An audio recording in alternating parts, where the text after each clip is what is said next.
Sabahınız xeyirli olsun, dəyərli traderlər. Bugün aprelin 9-udur və dünən səhər saatlarında qızıl təqribən 150 dollar qalxmasına baxmayaraq yenidən 150 dollar yavaş-yavaş aşağı doğru istiqamətlə trend xətti üzərində endi.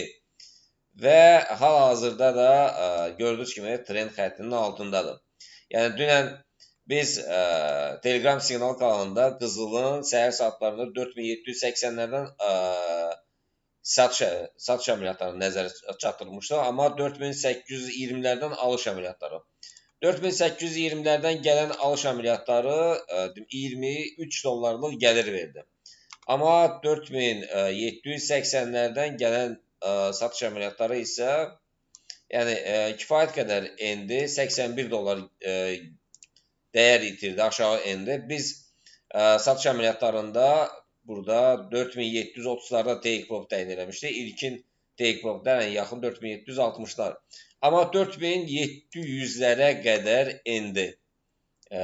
Demək, trend çərçivəsində indi. Bugün səhər saatlarında yaxşı olardı ki, qiymətin yəni 4700 yəni formalaşması əsasən də yəni qiymət ən azından 4730-lardan yuxarı formalaşmalıdır ki, biz alış əməliyyatlarına üstünlük verək.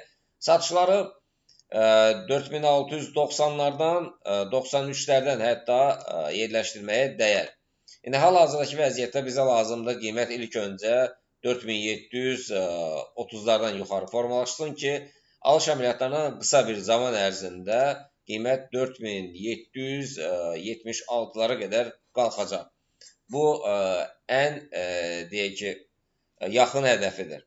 Satış əməliyyatları təbii ki, qiymət 93-lərdən sonra 73-lərə qədər, yəni 20 dollarlıq bir enişlə nəticələnər. Ondan sonra isə yəni formalaşsa rahat bir şəkildə yəni 4653-lərə qədər enəcək. Gümüşdə bir də dünənki siqnallarda qızılda buy da sell də gəlir verdi. Yəni böyük gəlirlər buradan tamamlandı. Gümüşdə də alışlar tamamlandı. Deməli 76.900-də alışlar idi. Bu tamamlandı. 75.800-lərdən isə satışlar idi. Baxın gümüşdə satışlar yəni gəldimi? Alışlar gəldi. 75 burada qızılda 75.800-lərdən. 75-800-lərdən satış əməliyyatlarını biz icra etdi və qiymət yəni kifayət qədər endi. Bugün alışlar 74 daha erkən alışlar 74-200-lərdən alışlar olacaq. Yəni 74-200-lərdən alışlar. Deməli bu alışlar 74-350 və 74-600-lərə qədər yüksəlməsi gözlənilir. Hətta 75-200-lərə qədər qalxması gözlənilir. Satışlar isə 73-500-lərdən gələcək. Keçək biz Bitcoin-a. Bitcoin-da dünən alış əməliyyatlarımızı biz hansı nöqtələrdə vermişdik? 71.9-da. 71.9-da alış əməliyyatları idi bu nöqtələrdə. Yəni qiymət nə çox, nə az demək 72-800-lərə qədər yüksəldi.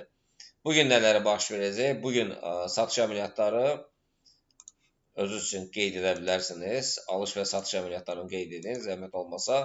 71-200-lərdən alışlardır və 70-400-lərdən ilkin satışlardır. Amma əsas satışlar 70-lərdəndir.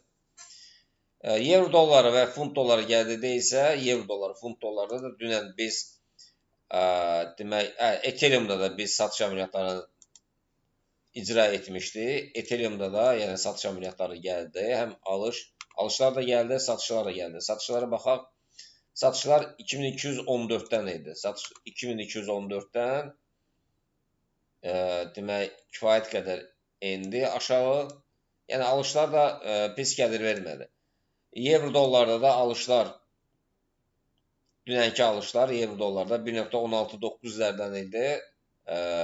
Yəni 16.9-lərdən gələn gəlirlər, yəni 17-200-lərə qədər getdi. 300 pipsi qalxdı. Kifayət qədər gəlirdi. Funtda isə 1.34-200-lərdən alışlar idi. Bu da deməli 34.800-lərə qədər qalxdı. Bu da mükəmməl bir gəlir verdi. Yəni hal-hazırda demək funtda alışlar hardan gələcək? Yenidən alışlar gələcək. Demək 1.34 yenidən 200-dən alışlardır. Satışlar da 1.33 650-lərdən gələcək. Euro dollar rəqabətində isə alışlar baxın eyni trayektoriyada hərəkət edirlər. Euro dollar, funt dollar. Deməli alışlar 1.16 760-lardan, satışlar isə 1.16 400-lərdən gələcək. USD Yaponiyanı təbii ki, dünən euro dollar, funt dollar qalxdı, USD Yaponiyanın dəyər itirdi. Yəni bugün nə edəcək? Trend xətti çərçivəsində qiymət 1.58 500-lərdən aşağı formasında indi satışlar gələcək. Alışlar da yenidən davam vermək üçün 158 950-lərdəndir. USD frankda da eyni trayektoriya dünən dəyər itiri aşağı doğru istiqamətən davam edirdi. Yəni bugün biz nələrə diqqət etməliyik? Bu cütlükdə kimsə işləyirsə bilmirəm. Bugün artıq satış əməliyyatları gəlsə belə əsas satışlar 0.78 950-lərdən gələcək. Alışlar isə 0.79 210-lardan gələcək. İndi Bitcoin-ə baxaq və qızıl gümüşlərə baxaq, görək, yəni bunlar nə edəcəklər? Yəni bu trayektoriyadan çıxacaqmı, çıxmayacaqmı sualına gəldikdə isə əslində bura qədər qalxması, deməli 4726-lara qədər qalxması o qədər də yəni çətin deyil qızıl üçün. Gedib həmin nöqtəni yoxlayacaq. Əsasən yəni alışlar demək 4736, 38, yəni 40-lardan alışlar daha mükəmməl olardı. Belə əzizlərim, inşallah görüşmək ümidi ilə təbii ki, səhər saatlarında biz siqnalları paylaşmışıq. Hələ aktiv olmadığı üçün YouTube izləyicilərimizə göstərə bilmərik. Yəni bunun üçün istəyirsinizsə siqnal kanalına qoşulun və rahat bir şəkildə bu siqnalları, dünənki bu siqnalları ala bilərsiniz. Hələlik görüşmək ümidi ilə sağ olun.